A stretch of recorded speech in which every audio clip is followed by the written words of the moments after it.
Hey, today on the Recovery 180 podcast, we have Jason Roberts as our guest. He traveled down the road of heroin addiction and made a life decision that has forever changed his life. Hang around to hear his story right after this.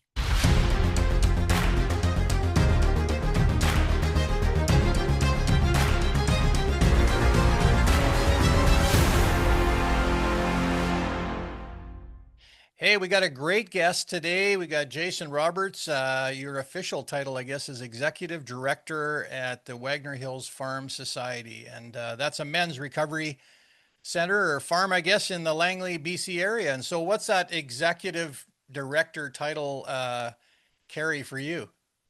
What's the duties? Well, I direct, so I just tell people what to do and they do it. It's been working out. Oh, So oh, there you yeah. go. You got it figured out. No, it's great actually. It is kind of like that. I just Yeah. have an amazing team of people that have been kind of built up here, Mhm. and so I actually don't have to say too much because everybody knows their job and they do it great. And and the best thing is they're in it with their hearts, Yeah. So the guys feel that all the time. Yeah. Well, Yeah. the strength of success is a good team, right? Good team around you. hmm So, how did Jason Roberts get started as a little kid, and where were you raised? Where did you grow up? Where did all that get going? Yeah, yeah. Well, we moved from the east to White Rock when I was 6 years old. So grew up Mm-hmm. in White Rock, Right. and yeah, great. My dad was a doctor, my mom was a teacher, and she stopped teaching to raise us, and it was it was a pretty probably typical middle class upbringing, you know. So, not too bad getting raised down by the ocean, being able to see the ocean every day. Yeah, yeah, Was that yeah. And pretty? it was a small place back then. It was very different. There was no mall, there was no McDonald's, there was no traffic, there was a lot of farms. Right. So, that tells how old I am. So, There you go. So, how was growing up? How was school? How were those days? Your dad being a doctor probably was very busy. You said your mom yeah, stayed home, but like, how was family life? How was school life for you growing up? yeah, it was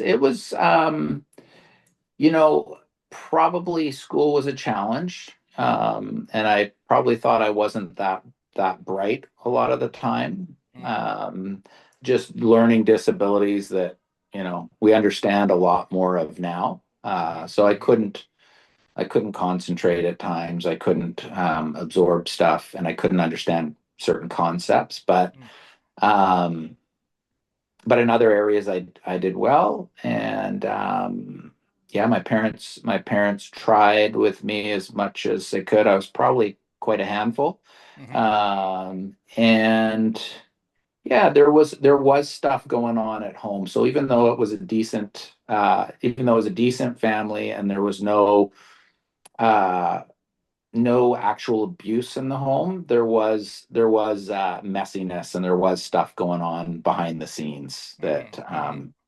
and also, I mean, we were a family, a Christian family, in the sense that we went to church every Sunday, and my mom was quite serious and dedicated to it, but Mhm. my dad had sort of another. Um, he wasn't walking in that. So Mhm. it just there was just a bit of a confusing message. We'd go to church on Sunday and had to look a certain way when we got out of the car. Mhm. Mhm. So the fighting could be going on, and then of course it would stop, and we'd put on this.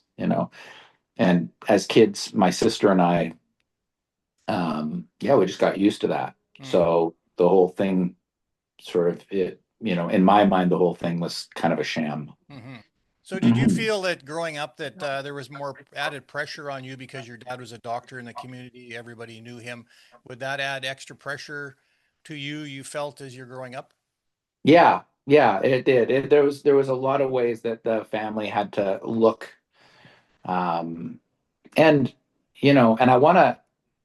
There was very much that. There was very much that, and I don't think we as kids were aware of it as much as what was being put on us by our parents, and Hmm. Hmm. um, but again, I also want to be honoring to them because Yeah. my parents are great. Like even the marriage didn't last and there was messiness and people live with regret, but they were pretty good, loving parents. It's just Yeah. we're we're all kind of screwed up, and Yeah. sometimes we just follow our screwed upness into darker places. Yeah, So exactly. And we as parents at the time we feel we're doing the best that we can do. And I'm sure right, your parents were right, trying to do their best and right. so they can't back up on that. So at what age did your parents split up? Were you still in school or was that after you got done school or It was a mess for a lot of years, but yeah.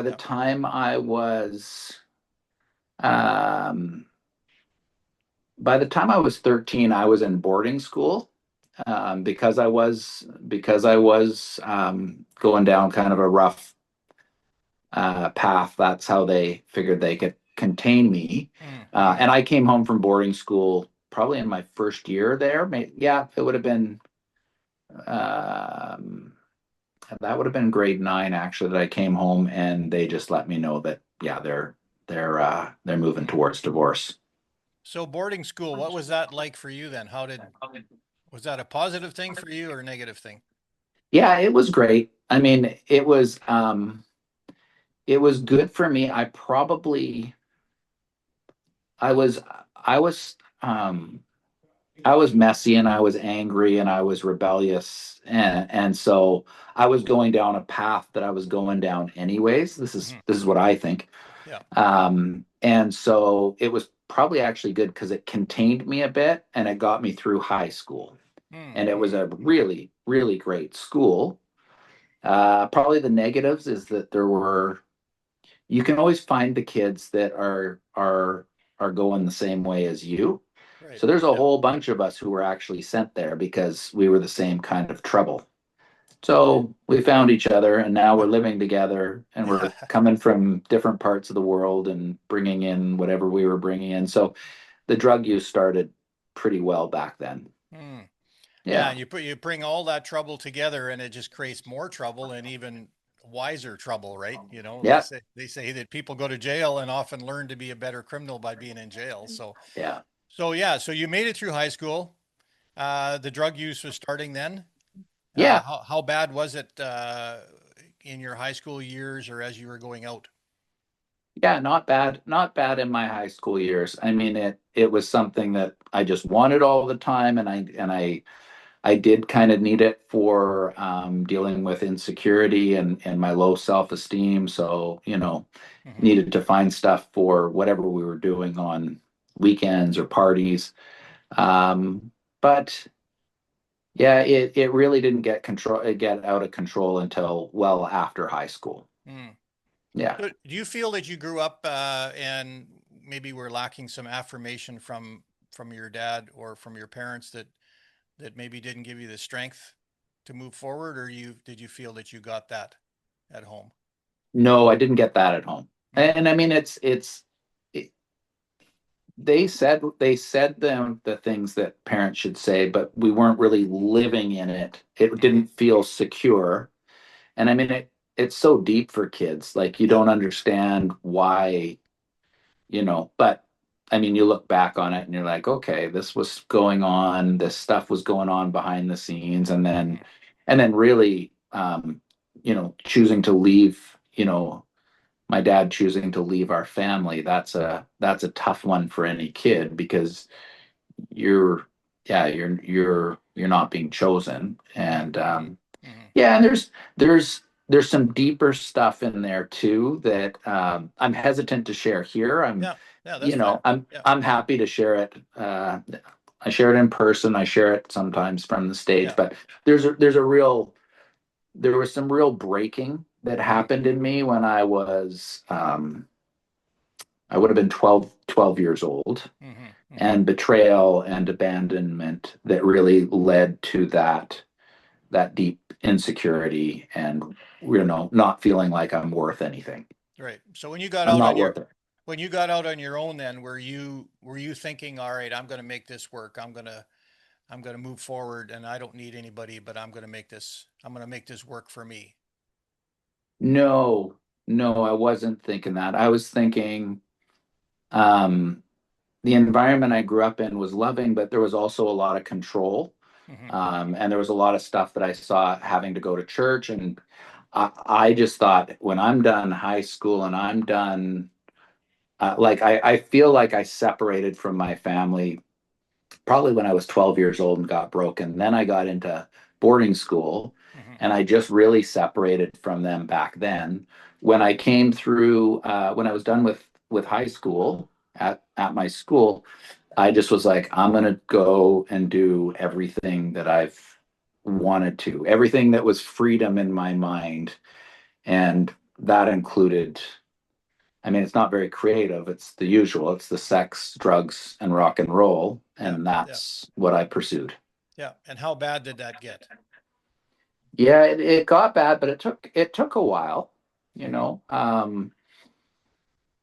But it slowly gets bad. It slowly gets bad every year until all of a sudden you realize, oh, this is it. Hmm. Like my Hmm. whole life is to do with this drug. I can't travel anymore. I can barely leave the house, and you start to get really wrong in your mind and suicidal. Hmm. So that really took almost 10 years after high school. Hmm. Hmm. So it wasn't until my mid 20s that I was, really incapacitated, stuck at home, sick, and Yeah. contemplating suicide seriously. And so what drugs were you involved in mainly? Just all of them along the way, but it was the last thing I was using was heroin for the last maybe 3 years of Mm, my use. mm, mhm. And so that every one that I had got, every drug that I gotten involved with along the way, I could never do it. I could far from ever doing it just socially, but I could never do it with any kind of limitation.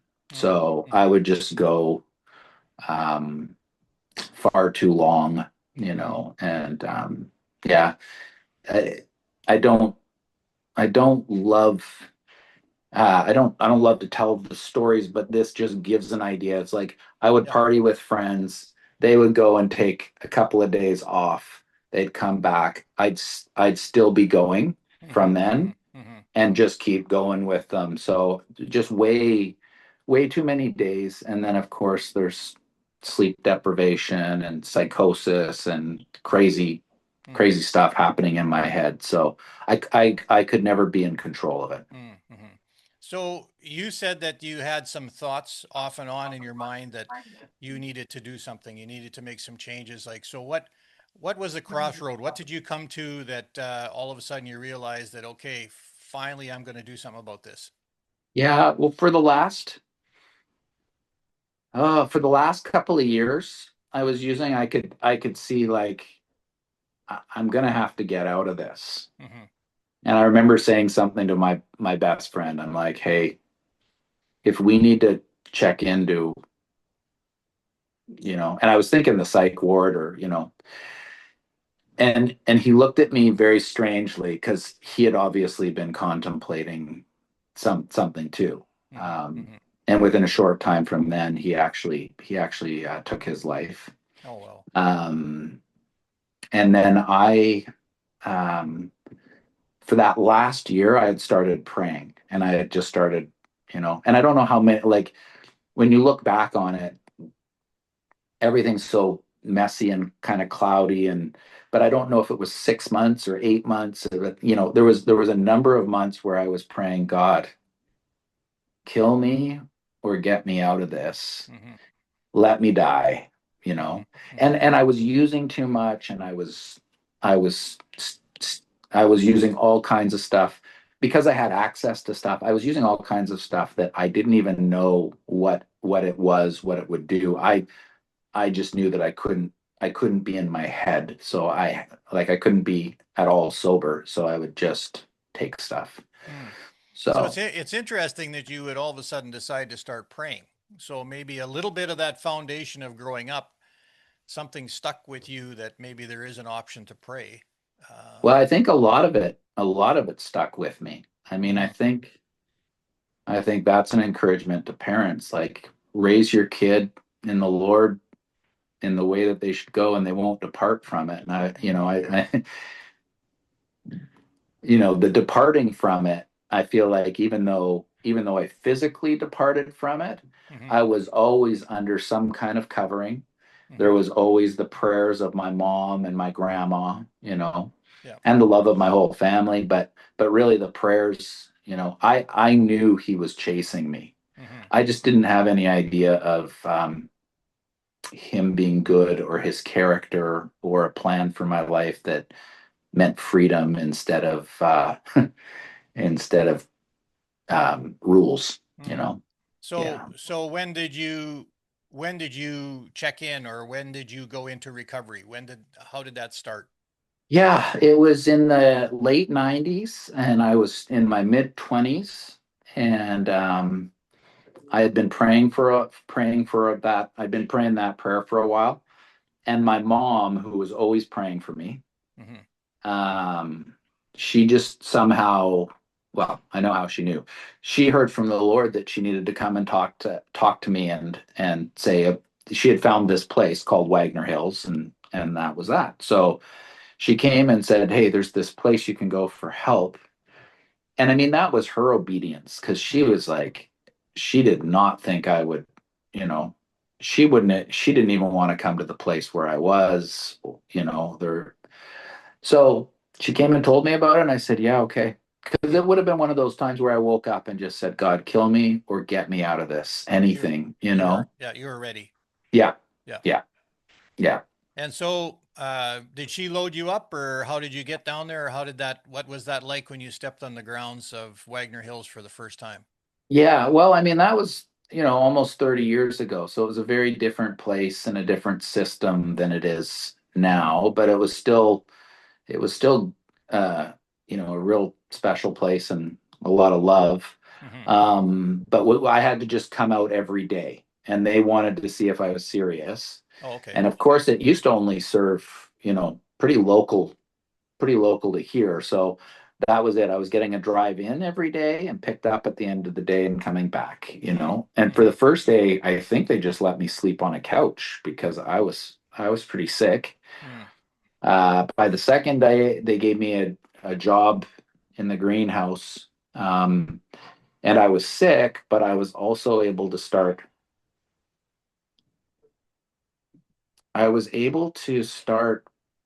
Actually, it was probably like the third day because I think on the second day I was able to sit in, like, I just know within the first few days, I was able to be in worship Hmm. in this Hmm. place. Like, Yeah.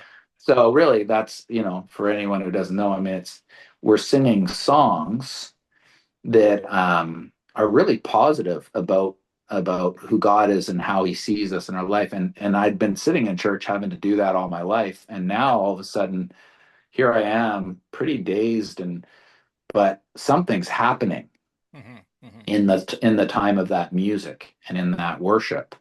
So within those first few days, I was given the job of watering plants in the greenhouse, and I'm doing that. And then I just started talking to God. I said, this is where I'm at. If I got nothing, Hmm. if you can do better with my life than what I've done, then I'm going to give it to you. Hmm. And I just felt this again. It's so far in the past now, but I do know that I do know that I put the hose down and I went into the main building and talked to the director then. Hmm. A wonderful guy. He's like a dad to me. Hmm. And I just said, hey, this is the conversation I just had with God, and I think I'm Hmm. supposed to talk to you. And Hmm. he led me in a prayer, Hmm. and Hmm. that was a significant moment. Hmm. Yeah. And you felt the change. Um, I do believe that I did, and again, like, um, I did feel a change. I felt something. Well, Um, and you were, the main thing is you were obedient yeah. Well, and to also that I don't want voice. it to. I just don't want it to be about a feeling because Hmm. so Yeah. many times that's what people are looking for, especially coming out of addiction. Like God's God, He doesn't have But, to do but even something. like, did you notice that some of your decisions and your thoughts from that point on, were different, not necessarily feeling, but thoughts and actions and Yeah, great realizing, question. yeah, Yeah, yeah, absolutely, absolutely. Like, and especially like, see, the thing is I'm hesitant to say it because I think he touched me at that moment, and I think that I stopped being sick. I think there was some detox stuff going on. right. But again, I just don't want, I want this to be, I've prayed a lot about it as I've gotten older, and I don't want to be sensational. I want to be accurate. So I don't know the things that physically happened in the moment, but absolutely my mind, my thoughts, and God doing things in my life started right there. That week, things Hmm. started changing. Hmm. Hmm. So So, so we've got roughly, yeah, 5 to 10 minutes left. So kind of tell me now from that point on, because like, wow, that's a huge life change from that point on. Like, just tell me in segments there, kind of like what you saw and the changes and the things that you did from that point on. You were there for like for a year at the farm? no, no, again, it was very different back then. I was only here for probably 4 months. Okay.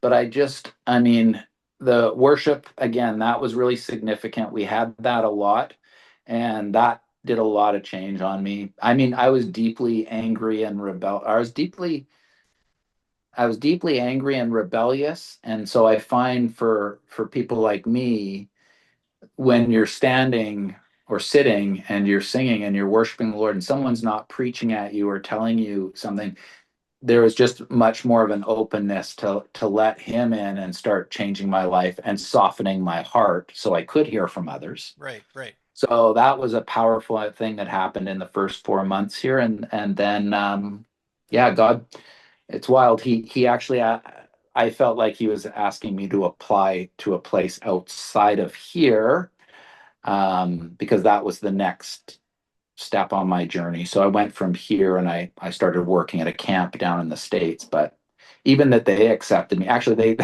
they declined my application. They said, absolutely, we just don't hire people in recovery, Hmm. especially to work here. Yeah, Anyways, yeah. a few days before the camp started, the director of that place just said, hey, God's we haven't taken your application off our desk. You're supposed to be here. Hmm. We're going to give you a shot. So then I left Wagner, went to there, and just on and on from there. Hmm. Yeah. So what sort of milestones would you say? I want to finish off with you talking about Wagner Hills, but what are some of the things that God had you do from that time on, from that camp on? I Yeah, know. I mean, I ended up having to come back. That was an American uh, gig that I had, and I Yeah. had to come back to Canada.